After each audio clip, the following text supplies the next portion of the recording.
मित्रांनो, स्वतःची दुसऱ्याची तुलना बंद करा. आपण रोज काय करतो?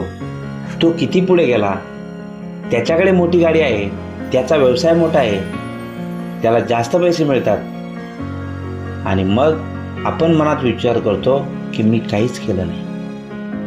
मित्रांनो, लक्षात ठेवा, तुलना आनंद चोरते, आत्मविश्वास नष्ट करते. एक साधा प्रश्न स्वतःला विचारा, जर गुलाबाने सूर्यफुलाची तुलना केली असती तर, जर आंब्याच्या झाडाने नारळाच्या झाडाची तुलना केली असती तर. अरे, प्रत्येकाची वाढ वेगळी असते, प्रत्येकाची वेळ वेगळी असते, प्रत्येकाचा मार्ग वेगळा असतो. तुमची स्पर्धा दुसऱ्याशी नाही, तुमची स्पर्धा कालच्या स्वतःशी आहे. आजपासून एक नियम ठेवा, तुलना करायची असेल तर स्वतःशी करा. कालपेक्षा आज मी थोडा चांगला आहे का? कालपेक्षा आज मी नवीन शिकलो का? कालपेक्षा आज माझा आत्मविश्वास वाढला का?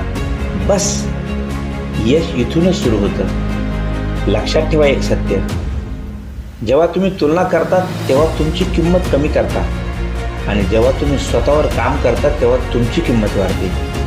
देवाने प्रत्येकाला वेगळं बनवलं आहे. तुमच्यात काहीतरी खास आहे ते दुसऱ्याकडे नाही आहे, पण तुलना करत राहिलात तर तुमची खासियत तुम्हाला दिसणार नाही.